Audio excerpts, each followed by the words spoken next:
Capítulo 5. A umami. O gato vegetariano se encontra com o rato. Depois de aceitar a morte de Ayumi como fato incontestável, a umami precisou de tempo para processar a informação. Feito isso, desatou a chorar. Cobriu o rosto com as mãos e chorou em silêncio, com um discreto mover de ombros. Era como se ninguém no mundo pudesse saber que estava chorando. As cortinas das janelas estavam totalmente fechadas, mas mesmo assim, ela receava que alguém pudesse observá-la. Naquela noite, a umami abriu o jornal sobre a mesa da cozinha e chorou ininterruptamente diante dele. Às vezes não conseguia conter o choro e soluçava alto, mas em seguida se controlava.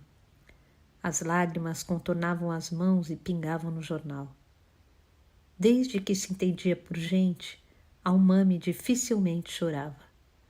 Quando sentia vontade, ficava com raiva.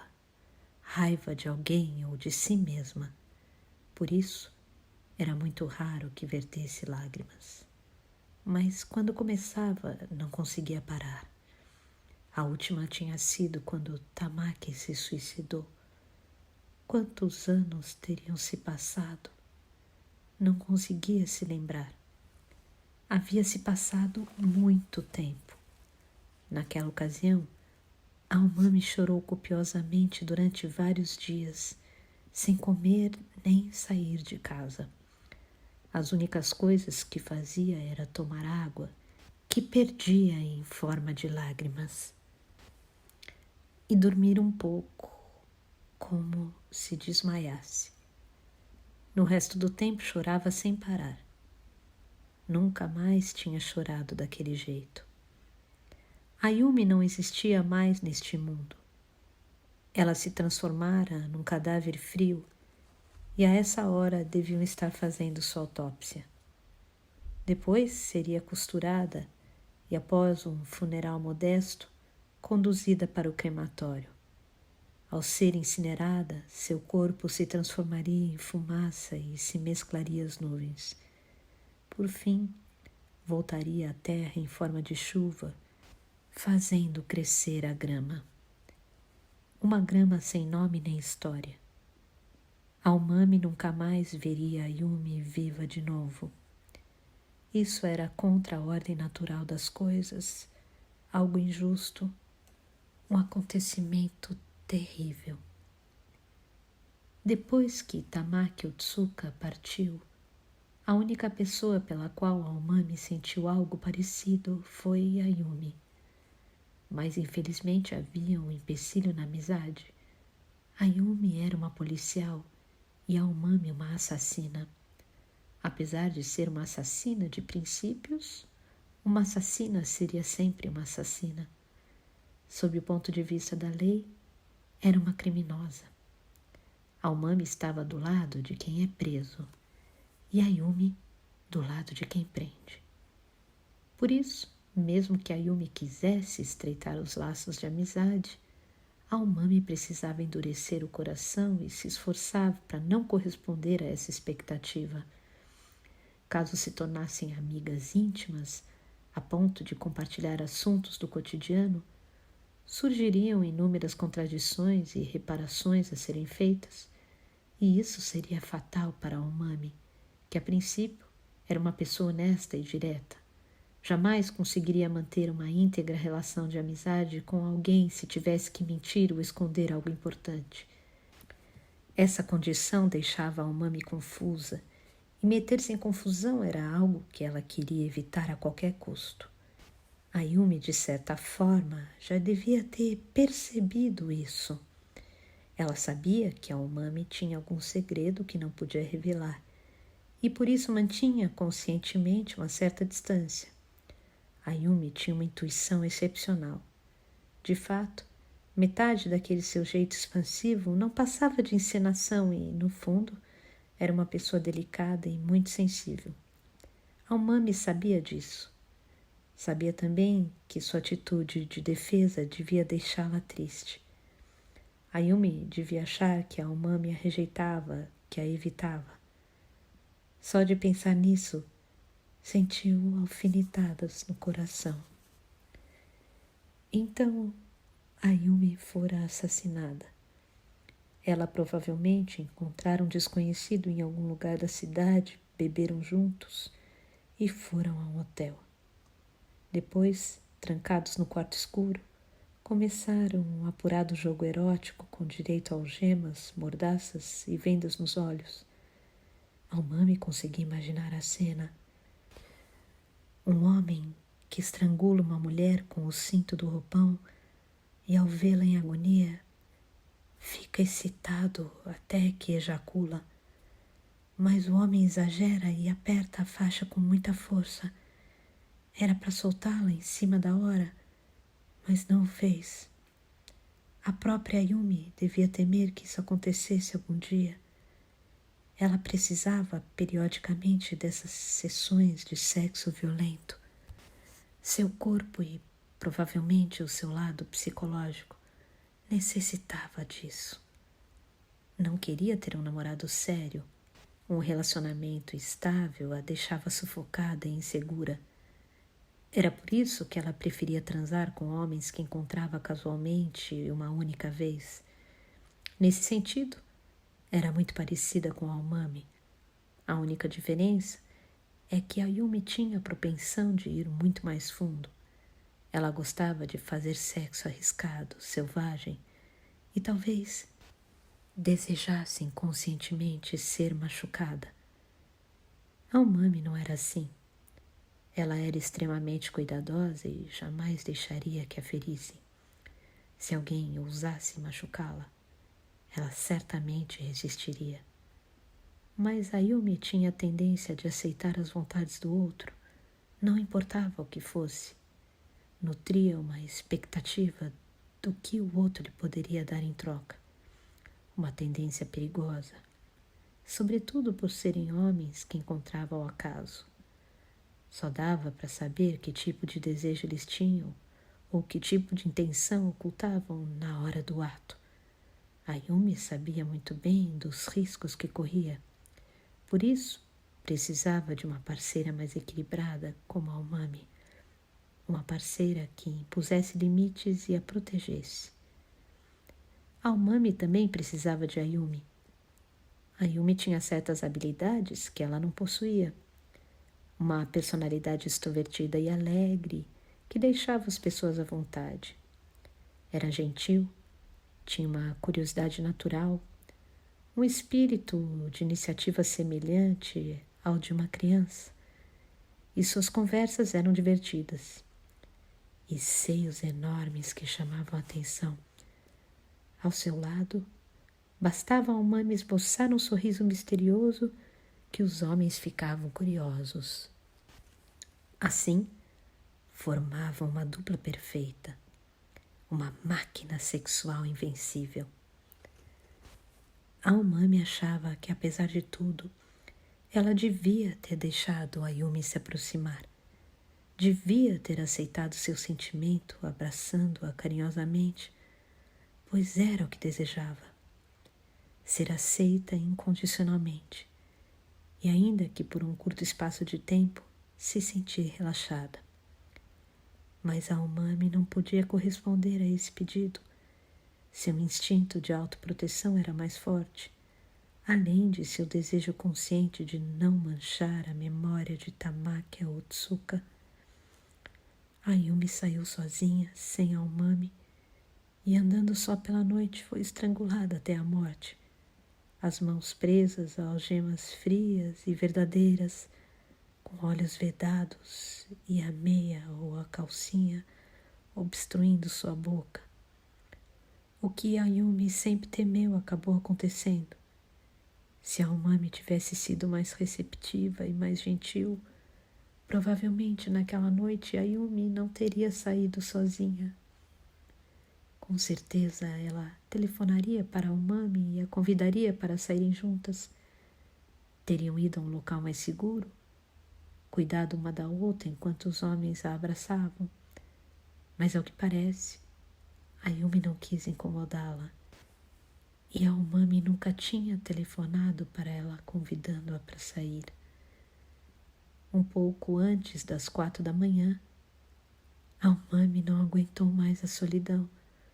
Calçou as sandálias e decidiu sair. Usando apenas shorts e uma blusinha, caminhou sem rumo pela cidade em plena madrugada. Alguém lhe dirigiu a palavra, mas ela nem se deu ao trabalho de se virar.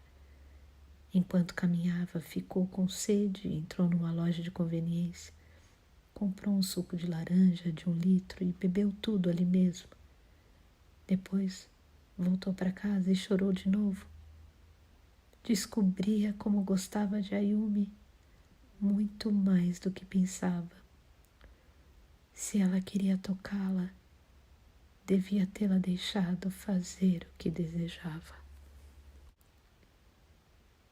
No jornal do dia seguinte também havia uma matéria sobre a policial estrangulada no hotel de Shibuya. A polícia tentava encontrar o homem que esteve com ela. Segundo o artigo, os companheiros de serviço estavam perplexos. Ayumi era uma pessoa alegre, querida por todos, responsável, eficiente e tinha um excelente currículo. Muitos parentes trabalhavam na polícia, a começar pelo pai e pelo irmão, e o vínculo entre eles era forte. Estavam inconformados com o crime. Ninguém sabia, pensou Almami, mas ela sim. Ayumi tinha um enorme vazio dentro dela, como um deserto nos confins do mundo. Por mais que recebesse água, ela era sugada pelas profundezas da terra sem deixar vestígios. Nenhum ser vivo seria capaz de sobreviver ali. Nem mesmo os pássaros sobrevoariam a área. Somente Ayumi poderia dizer como essa aridez fora criada dentro dela. Não, talvez nem ela soubesse o que realmente provocara isso. Uma coisa era certa. Um dos principais motivos foi a violência e a insistência dos homens que a forçavam a aceitar seus desejos pervertidos.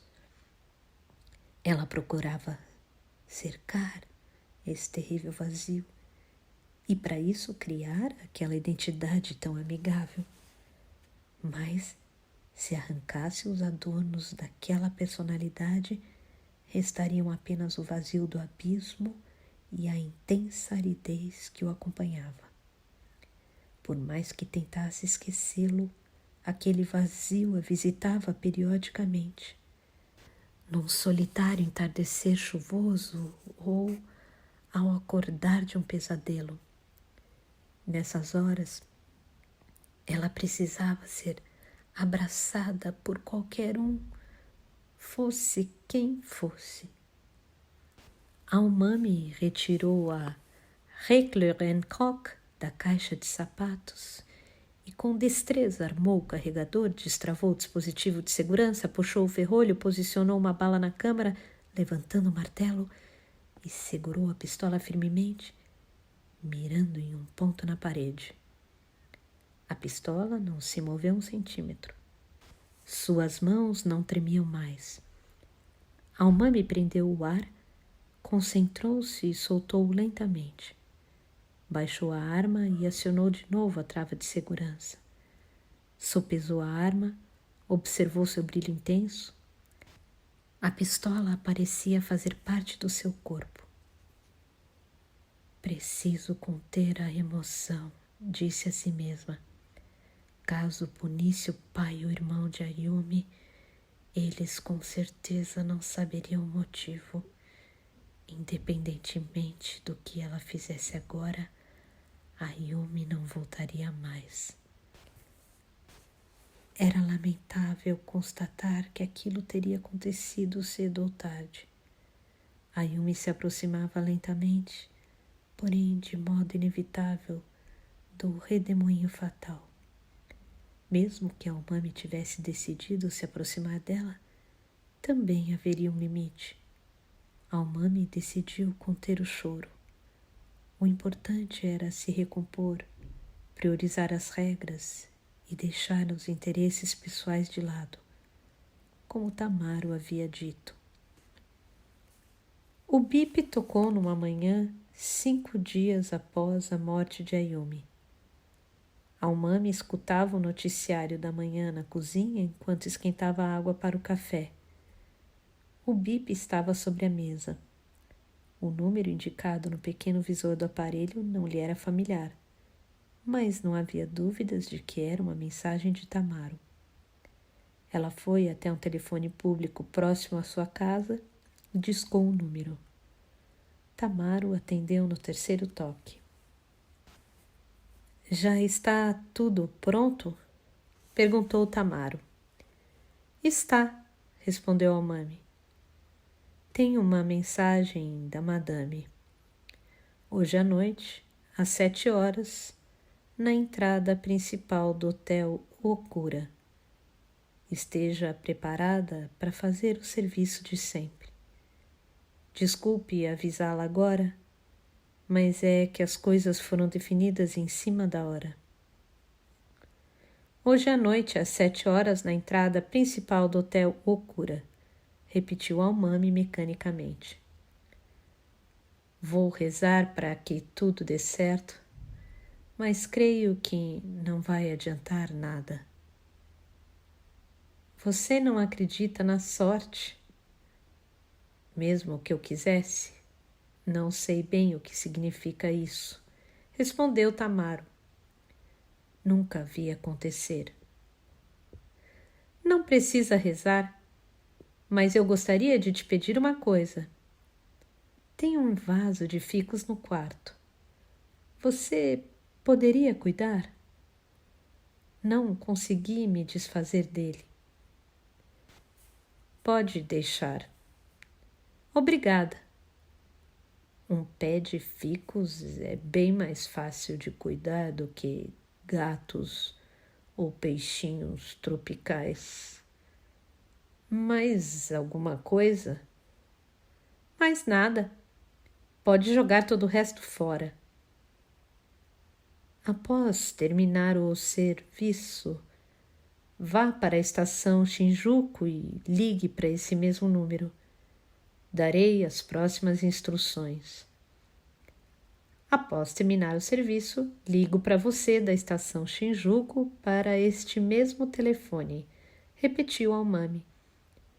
Creio que você já sabe, mas não anote o número. E ao sair de casa, quebre o bip e jogue-o em algum lugar. Entendi. Vou fazer isso. Tudo está preparado nos mínimos detalhes.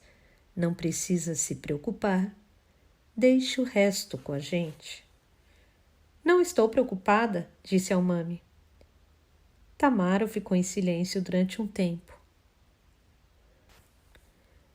Posso dizer o que realmente penso? Por favor. Não tenho a intenção de dizer que o que vocês fazem é em vão. Isso é um assunto entre vocês. Não é da minha conta. Mas, no mínimo, é imprudente. É algo que nunca vai ter fim. Pode ser, disse Almami, mas não dá mais para mudar. Como avalanches na primavera. Talvez. Mas uma pessoa sensata não vai a um local onde pode haver uma avalanche. E tampouco numa estação do ano em que isso pode ocorrer. Uma pessoa sensata não teria esse tipo de conversa com você. Acho que não. Tamaro admitiu. A propósito, você tem algum familiar que eu deva avisar caso seja pega por uma avalanche? Não tenho família. Você realmente não tem ou tem, mas não quer ter? Tenho, mas não quero ter, disse Almami. Ótimo. Disse Tamaro. A melhor coisa é não ter encargos. Como família, o ficus é ideal. Depois de ver os quinguios na casa da madame, fiquei com vontade de ter um. Achei que seria bem bom ter um daqueles em casa. É pequeno, não fala e necessita de poucos cuidados. No dia seguinte, fui até uma loja em frente à estação, mas ao vê-los dentro do tanque, não quis mais. Foi então que, em vez do peixinho dourado, resolvi comprar um pobre pé de ficus que estava encalhado na loja. Acho que você fez a escolha certa. Pode ser que eu nunca mais possa comprar um quinguio. Pode ser, disse Tamaro. Melhor comprar um outro pé de ficus. Houve um breve silêncio. Hoje à noite, às 7 horas, na entrada principal do Hotel Okura, disse novamente a Umami para se certificar. Basta ficar sentada no hall aguardando. A pessoa é que vai te encontrar. A pessoa é que vai me encontrar. Tamaro deu uma leve tossida para limpar a garganta. Por falar nisso, você conhece a história do gato vegetariano que se encontrou com um rato? Não. Quer ouvir? Muito. Um rato deu de cara com um gato bem grande no sótão. O rato ficou acuado no canto, sem ter para onde fugir, e disse: Por favor, senhor gato, não me coma. Preciso voltar para junto dos meus familiares. Meus filhos estão com fome, à minha espera. Deixe-me ir. O gato respondeu: Não se preocupe. Não vou te comer. Não posso falar muito alto, mas, na verdade, sou vegetariano. Não como carne.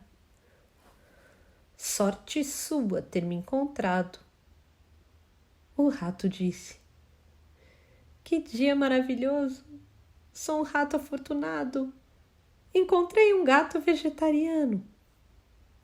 No instante seguinte, o gato atacou o rato, fincou a unha no corpo para imobilizá-lo e mordeu seu pescoço com os dentes afiados.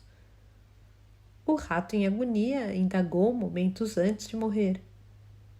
Você não disse que era vegetariano, senhor gato? Que não comia carne? Era tudo mentira? O gato lambeu os beiços e respondeu: Pois é, eu realmente não como carne. Quanto a isso, não menti. Vou levá-lo comigo e trocá-lo por um alface. A Umami parou para pensar. O que essa história nos ensina? Não ensina nada. É que acabamos de falar da sorte e me lembrei da história. Só isso. Mas isso não te impede de tentar encontrar uma moral. Que história comovente! Mais uma coisa. Creio que vão revistar seu corpo e sua bolsa, pois são muito cautelosos. Não se esqueça disso. Não vou me esquecer. Então é isso, disse Tamaro. Vamos nos encontrar de novo por aí. Vamos sim, respondeu a Umami instintivamente. Tamaro desligou. Almami olhou por um momento o fone, franziu levemente as sobrancelhas e colocou-o no gancho. Depois de memorizar o número indicado no bip, apagou-o. Vamos nos encontrar de novo, repetiu mentalmente Almami. Mas ela sabia que, possivelmente, jamais veria Tamaro de novo. Almami folheou de ponta a ponta o jornal matutino, mas não encontrou nada sobre o assassinato de Ayumi. Pelo visto, até o momento, as investigações pareciam não ter evoluído. Dentro em breve, todas as revistas semanais começariam a explorar o assunto de modo grotesco, enfatizando que uma jovem policial fazia jogos sexuais com algemas no motel de Shibuya e que fora estrangulada e encontrada completamente nua. Mas Almami não queria ler esses artigos sensacionalistas, típicos para satisfazer a curiosidade. Deixou também de assistir à televisão. Não queria escutar a voz aguda e artificial dos apresentadores falando da morte de Ayumi. Ela queria, claro, que o criminoso fosse encontrado e punido. Mas, caso fosse detido, julgado, e os detalhes do crime fossem esclarecidos, o que aconteceria a seguir? Nada daquilo traria Ayumi de volta. Era evidente que não. A sentença provavelmente seria leve, pois a defesa alegaria não ter havido assassinato, mas homicídio culposo. Mesmo que fosse requerida a pena de morte, não se viria de compensação. Almami fechou o jornal e, com os cotovelos apoiados na mesa, cobriu o rosto com as mãos. Pensou em Ayumi, mas desta vez as lágrimas não brotaram em seus olhos. Ela estava apenas com raiva. Ainda faltava muito para as 7 da noite e Almami não sabia o que fazer até lá. Não tinha aula para dar no clube.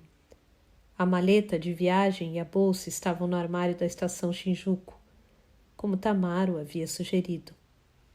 Dentro da maleta havia um maço de dinheiro e mudas de roupa para alguns dias. A cada 3 dias, ela ia até a estação, inseria moedas no contador automático e aproveitava para verificar os pertences.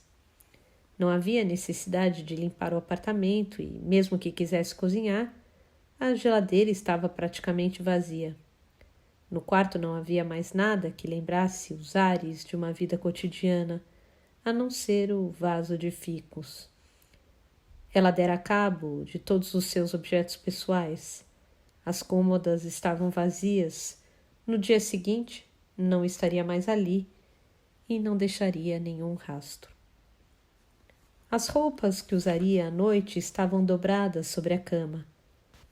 Ao lado, uma bolsa de ginástica azul. Dentro havia alguns apetrechos necessários para a sessão de alongamento. Por precaução, Almami verificou novamente se tudo estava em ordem.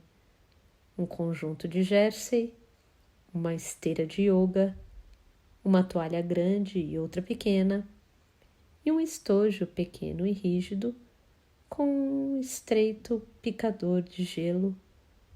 Tudo certo. Ela tirou do estojo o picador de gelo, removeu a rolha da ponta e tocou a extremidade com o dedo para se certificar de que estava bem afiada. Como todo cuidado é pouco, resolveu amolar de leve a ponta da agulha com um esmeril bem pequeno. Imaginou a ponta penetrando numa parte específica da nuca do homem, como se estivesse sendo sugada sem fazer barulho. Como sempre, em questão de segundos tudo estaria acabado, sem gritos, sem sangue. Apenas um breve instante de convulsão. Almami espetou a ponta da agulha na rolha e, com extremo cuidado, guardou-a no estojo. Em seguida, tirou da caixa de sapato a Reckler & Koch, embrulhada em uma camiseta velha, e com mãos treinadas carregou 7 cartuchos de 9mm. Posicionou um dos cartuchos na câmara com um barulho seco. Soltou a trava de segurança e em seguida travou-a novamente. Embrulhou a arma num lenço branco e colocou-o dentro de uma bolsa plástico com suas roupas íntimas. Tenho mais alguma coisa a fazer? Pensou Almami. Ela não conseguia se lembrar de nada. Foi para a cozinha e preparou o café com água fervente. Sentou-se à mesa e o bebeu acompanhado de um croissant. Provavelmente este será o meu último trabalho, pensou. Era o trabalho mais importante e mais difícil. Ao terminá-lo, não precisarei mais matar ninguém. Almami não tinha objeção de perder sua identidade. Muito pelo contrário, aquilo era até motivo para festejar. Ela não tinha apego ao seu nome nem ao seu rosto, e tampouco alguma coisa do passado que a fizesse se sentir triste por ter de perder. Seria um reinício da vida, algo que desejava havia muito tempo. O estranho era que a única coisa que ela não queria perder era seu insignificante par de seios. Desde os 12 anos, Almami sempre esteve insatisfeita com o tamanho e o formato de seus seios. Era comum pensar que, se eles fossem maiores, sua vida teria sido melhor. Mas, quando surgiu a oportunidade de mudá-los, uma escolha acompanhada de certa necessidade, é que pela primeira vez percebeu que não queria. Preferia mantê-los como eram. O tamanho era perfeito.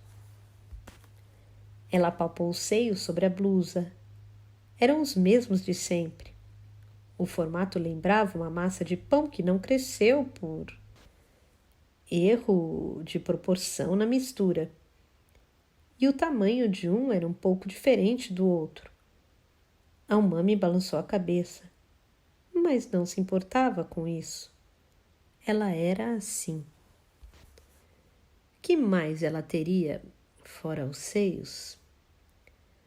A lembrança de Tengo, claro. O toque de sua mão, o intenso tremor em seu coração, o desejo de ser abraçada por ele, mesmo que ela se torne outra pessoa, o sentimento por Tengo não poderia ser removido. Almami achava que essa era a maior diferença entre ela e Ayumi. Não havia em seu âmago o vazio. Não era um local árido e seco.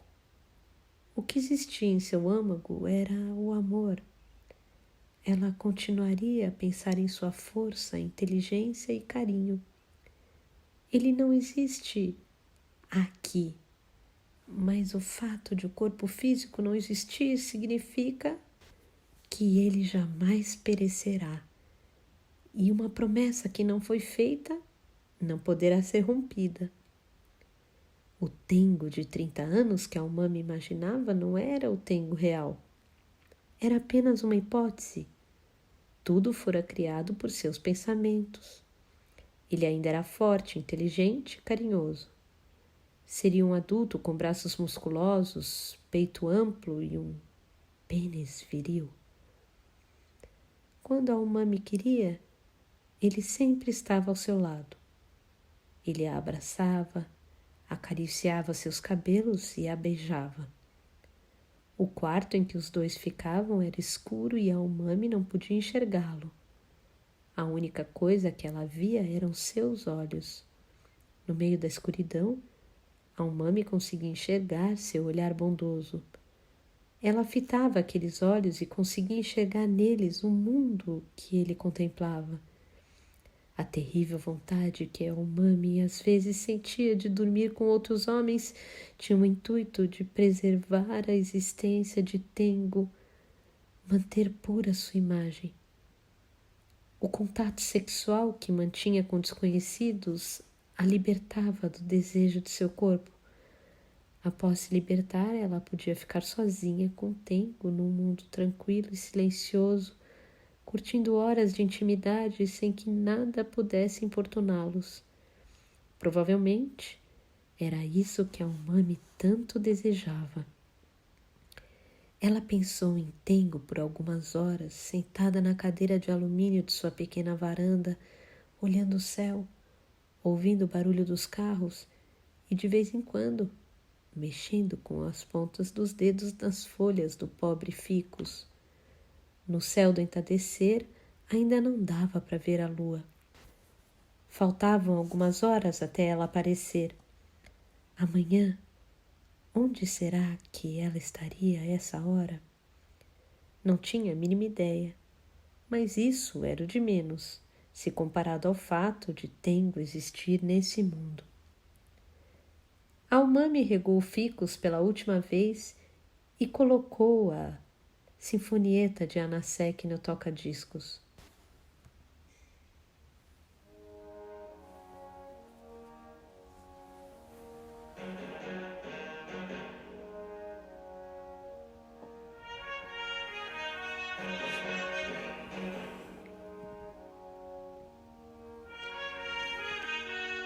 Ela se desfizera de todos os discos, com exceção deste.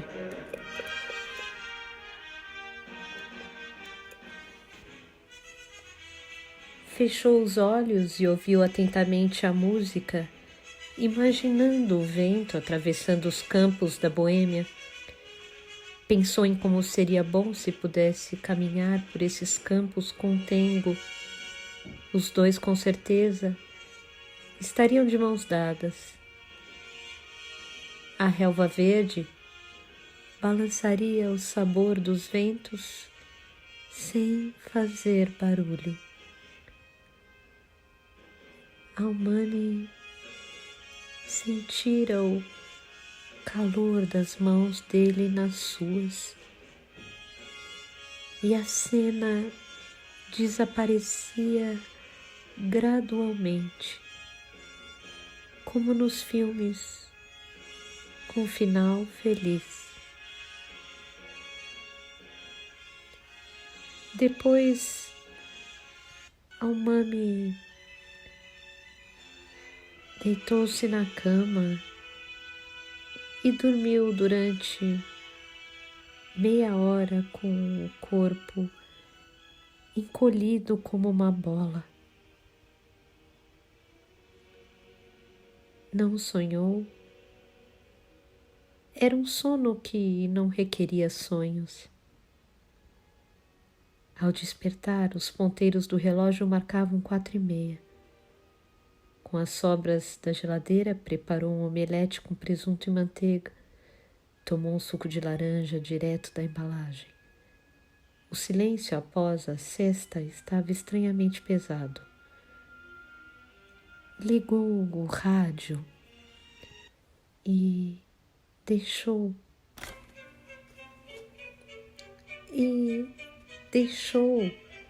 numa estação de FM que transmitia um concerto para instrumento de sopro de Vivaldi.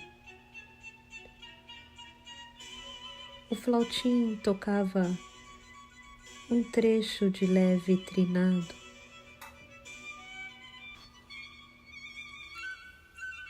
Que lembrava um gorjeio de passarinhos. A Umami sentiu como se aquela música enfatizasse a irrealidade da situação que vivia.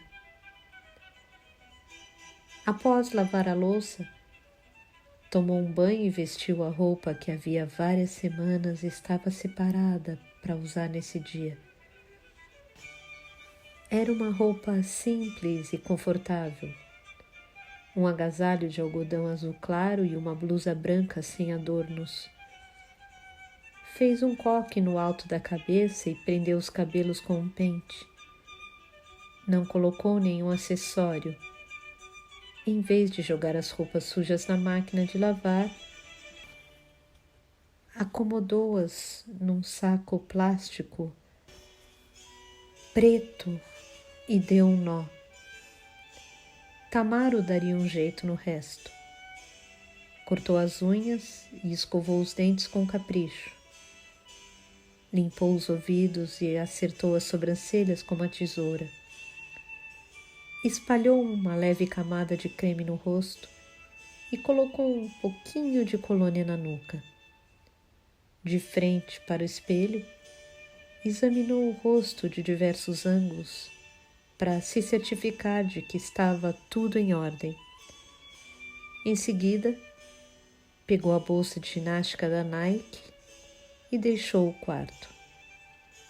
Na porta, olhou para trás uma última vez, pensando que jamais voltaria àquele lugar. Nesse momento, o quarto lhe pareceu muito mais pobre. Era como uma prisão que se fecha por dentro. Não havia sequer um quadro ou um vaso de flores. Apenas o ficus na varanda que comprara em liquidação em vez de um quinguil. Ela não conseguia entender como fora capaz de viver tantos anos naquele lugar sem se sentir especialmente insatisfeita, sem questionamentos. Adeus, disse bem baixinho.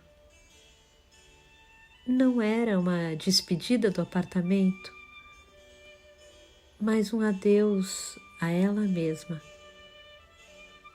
à pessoa que até então vivera ali.